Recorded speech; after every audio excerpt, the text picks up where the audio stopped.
안녕하세요. 저한테는 오빠가 한 명 있어요. 5년 전에 결혼을 해서 분가에서 살고 있고요. 원래부터 아들 챙겨주신다고 오빠 결혼할 때 주기로 한 빌라가 하나 있습니다. 그동안 전세 주고 있었는데 오빠가 결혼하게 되었을 때 부모님께서 따로 해줄 수 있는 건 많이 없고 애초에 그 빌라도 오빠가 장가갈 때를 위해 가지고 계시던 거였으니까 결혼하면 아예 그 집에 들어가서 살라고 하셨어요. 그 빌라가 워낙 오래되기도 했고 저희 동네가 서울에서도 조금 외곽인 지역이라서 새언니가 그 빌라가 그닥 성에 차지 않았나 봐요. 제가 볼 땐 빌라가 조금 오래되기는 했어도 지하철역에서도 가깝고 신혼부부가 시작하기에는 단점이 딱히 없어 보이는 집이거든요.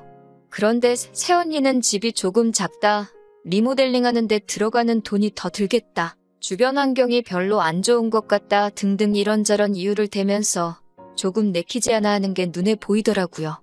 그러다가 서울을 한참 벗어난 인천 쪽에 아파트 단지가 들어섰다면서 그쪽에 전세로 들어가더라고요. 요즘 최근만큼이야 하겠지만 그때도 전세금이 적은 편이 아니었거든요. 웬만한 집값 뺨치는 정도였는데 기어이 오빠가 모은 돈에 새언니가 모은 돈, 그리고 양가에서 있는 돈 없는 돈 끌어모아 지원까지 받아서 겨우겨우 전셋집을 구한 걸로 알아요. 저희 부모님이 돈이 많으신 편은 아니라서 그 빌라를 제외하면 따로 가지고 계신 것도 없었고요. 그런데도 부모님 노후자금까지 끌어다가 기어이 신축 아파트에 전세로 들어가더라고요. 노후자금이 오래된 빌라보다 금액적으로는 훨씬 많아서 부모님이 조금 부담스러워하기는 했는데 오빠가 한 마리 노후자금 내주시면 자기들이 자리 잡고 나서 입쓱 닫고 있겠냐고 어느 정도 생활비조로 돈을 좀 드린다고 기어이 노후자금을 받아갔어요. 그 빌라는 딱히 처분하기도 뭐하고 전세 구하기가 쉬워서 그냥 뒀고요. 신축 아파트를 들어가고 싶었는데 형편이 안 돼서 그런 건지 정말 이상한 위치에 신혼집을 구했더라고요. 그로 인해 출퇴근만 왕복으로 하루에 3시간씩 버리게 되었어요. 그래도 신혼이라 행복한 지 얼마 안 있어서 아이도 갖게 되고 그렇게 세 식구가 그 집에서 잘 사는 것 같더라고요. 나중에 알고 보니 그 집을 구한 이유가 새언니네 친정하고 가까워서 구한 것 같다는 말을 들었습니다. 원래도 저희 집이 가족들 모이는 거에 크게 연연하지 않는 타입이기는 하지만 그래도 어버이날이나 부모님 생신 같은 날이 되면 누가 봐도 집이 멀어서 오기 귀찮아하는 게 뻔히 보이는데 바쁘다는 핑계로 한 번도 찾아오지 않았어요. 오빠가 결혼하고 5년 동안 얼굴 본 게 손에 꼽을 정도밖에 안 됩니다. 심지어 명절날에도 지금 사는 곳이 오빠네 친정하고 가깝다고 그쪽 먼저 다녀오고 본가에는 연휴 막바지에 하루 일정으로 와서 얼굴만 비추고 가는 정도예요. 조카 데리고 오면 손주 왔다고 부모님이 참 기뻐하시는데 아무리 멀어봐야 2시간 거리인데 그게 그렇게 오기 힘든가 싶은 생각도 들었습니다. 아무튼 저도 슬슬 만나고 있는 남자친구랑 결혼 이야기가 오고 가기 시작했어요. 남자친구나 저나 모아놓은 돈이 그렇게 많은 편도 아니고 남자친구 집안이 그렇다고 신혼집 하나 사라고 돈을 턱턱 건네주실 만큼 형편이 좋은 분들도 아니었어요. 저희 부모님도 오빠 장가갈 때 노후자금까지 홀랑 써버린 덕분에 따로 저한테 지원해 주실 만한 상황이 아니었던지란 난감해하던 상황이었고요. 요즘 집값 어마어마하잖아요.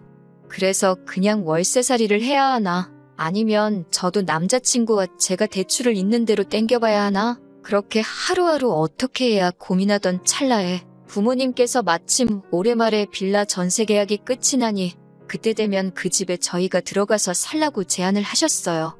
솔직히 노후자금 털어서 오빠 결혼하는데 보태주셨으니 당연히 그 집으로 노후하시겠구나 생각해서 기대도 안 하고 있었거든요. 그리고 여태까지 솔직히 아들 귀하다고 하시면서 아들만 챙기셨지 저는 따로 챙겨주신 적도 없었고요. 그 빌라도 애초에 오빠 결혼하는 걸 대비해 마련해 두셨던 거였고 저는 그냥 남들 하는 만큼만 해주시려던 계획인 걸로 알고 있었는데 정말 생각지도 못한 제안에 사실 엄청 놀랐습니다. 갑자기 가장 큰 문제였던 집이 해결되었으니 너무 기뻤고 한시름 놓을 수 있었습니다. 남자친구 집에서도 사돈 댁에서 집을 해주는데 어떻게 그냥 입 닫고 있겠냐며 리모델링을 해주기로 약속했고 혼수도 전부 새 걸로 채워주기로 했습니다. 저랑 남자친구가 모아놓은 돈이 그렇게 많지는 않지만 양가 어른들께서 그거는 너네들 미래를 위해 적금이라도 들어놓으라 하셨고요.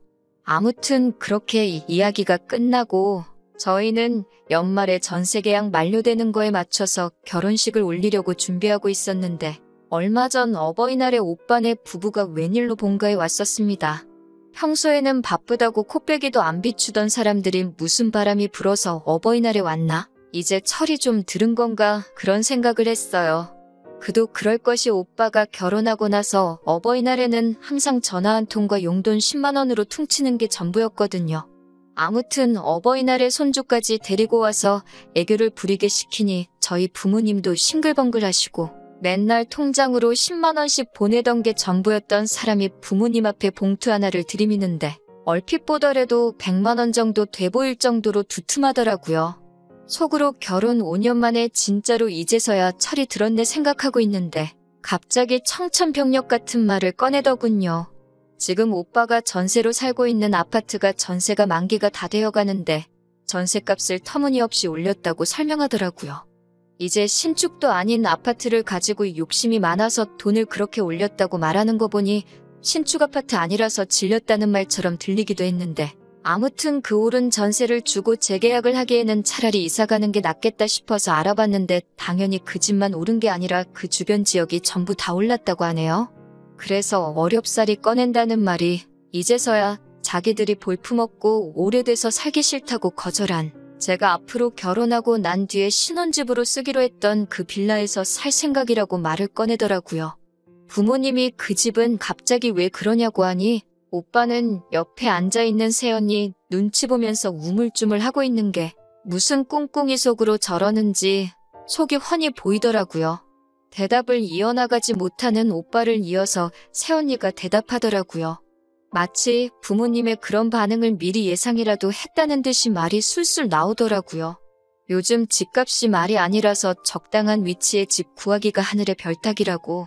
지금 가지고 있는 돈은 지방의 아파트를 매매해서 세를 주던지 시세 차익을 노리고 자기들은 그 빌라에 들어와서 살고 싶다는 거죠. 그러니까 결혼할 때 받은 지원금도 자기들이 갖겠다는 거고 싫다고 받지 않은 그 빌라까지도 꿀꺽하려는 속셈이라는 게 뻔히 보이더라고요. 거기에 한술 더 떠서 그 빌라로 이사 오면 시댁이 가까워지니 저희 엄마 보고 자기들 출근하면 애까지 봐달라고 하려는 속셈이었던 거예요. 먼저 살던 집은 친정이 가까워 친정에서 아이를 다 돌봐주셨다고 하면서 굳이 친정에서는 돈 한 푼도 안 받고 애를 봐주셨다는 말까지 꺼내가며 아무리 자기네 친정에서 아무 대가 없이 애를 봐줬다지만 시어머니인데 아무것도 안 드리기는 그렇고 한 달에 20만 원 정도 드릴 테니 애까지 봐달라고 하더라고요. 솔직히 통장 내역을 공개할 것도 아니고 새언니가 친정에다가 돈을 줬는지 안 줬는지 저희가 확인할 방법은 없잖아요.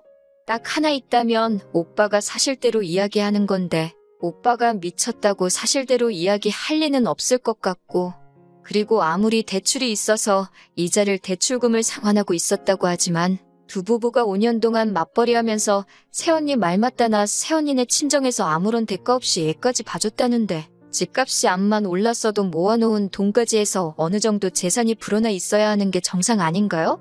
그리고 이제 와서 그 빌라에 들어가서 살겠다는 건 말이 좋아야 제한이지. 솔직히 자기들끼리 벌써 그렇게 하기로 정하고 일방적으로 통보하는 거나 마찬가지인 상황이잖아요. 저 혼자 아무리 속으로 열내봤자 달라지는 상황이 없긴 했지만 그래도 저도 결혼을 앞두고 있고 앞으로 제가 살기로 정해놓은 집을 눈앞에서 빼앗길 것 같아 많이 불안했어요. 그도 그런 게 말씀드렸다시피 아들 귀하게 여기는 집안 분위기 때문에 부모님께서 충분히 그러실 수 있다는 불안한 생각이 들었거든요.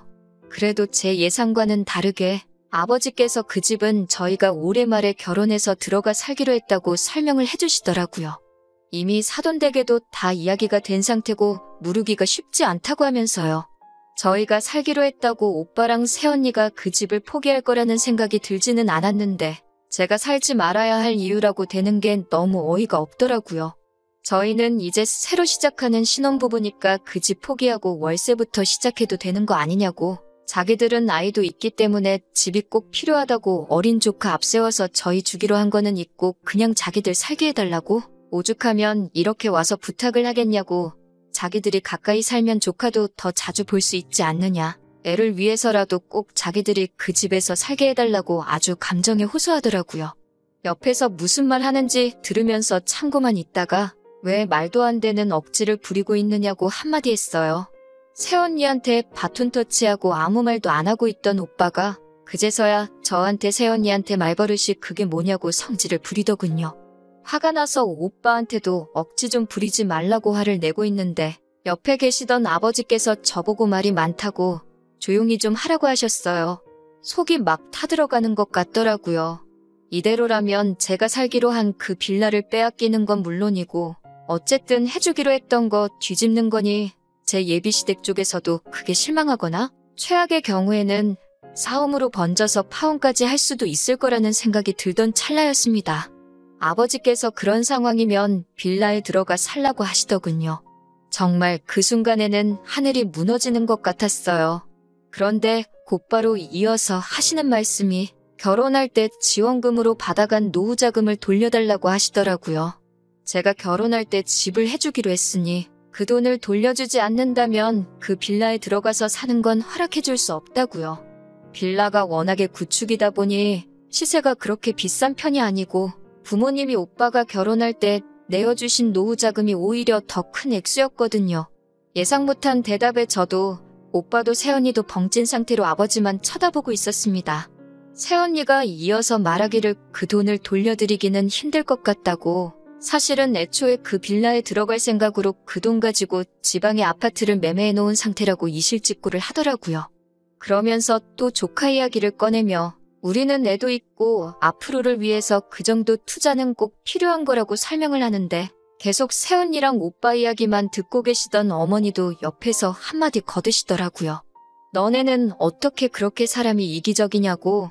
너네만 잘 살면 저는 어떻게 되든 상관이 없는 거냐고 호통을 치시면서 딱 잘라 말했고요. 그러니까 오빠가 그러면 우리는 어떡하냐고. 그러면 지금 부모님이 살고 계시는 집이라도 비워달라고. 그러면 두 분 살만한 월세방 구해드린다고 하면서 말입니다.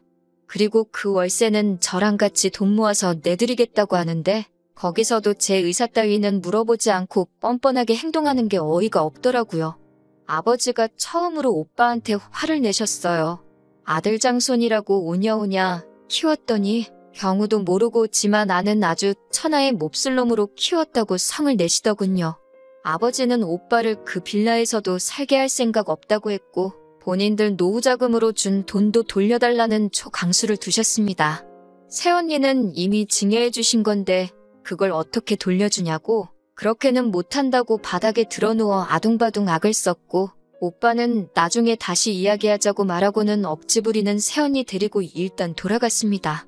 나중에 알고 보니 이미 증여한 재산일지라도 생활비를 드리겠다는 걸 빌미로 그 돈을 가져갔으니 이건 일반적인 증여가 아니라 상반간에 합의된 부담부 증여에 해당하기 때문에 여태껏 오빠네서부터 어버이날에 10만 원 계좌이체해준 내용 말고는 아무것도 없어서 부담부 증여에 대한 계약을 해지해서 반환 청구를 할 수 있다고 하더라고요. 변호사님 통해서 들은 말이니 틀린 말이 아니라고 생각해서 어머니가 그 사실을 오빠에게 전화로 이야기했더니 그제서야 죄송하다고 그 빌라에서 살겠다는 말은 두 번 다시 꺼내지 않을 거고 앞으로 생활비도 보내드릴 테니 그러지만 말아달라고 싹싹 빌었다네요. 제가 지켜낸 건 아니지만 어쨌든 잘 끝난 것 같아요.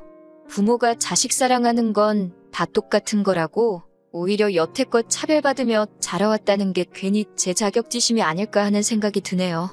오빠네는 결국 지방에 매매한 그 아파트에다가 살림을 차리게 되었고 안 그래도 대중교통 타고 왕복으로 3시간씩 걸리던 출근길이 자가용을 끌고 4시간씩 걸리게 되었습니다. 차 한 대로 생활하다 보니 오빠가 언니까지 출퇴근시켜야 돼서 그 시간은 더 걸릴 테고 새언니네 친정에서도 멀어졌으니 아이돌 보는 데만 해도 돈이 또 나가게 되었다나 봐요.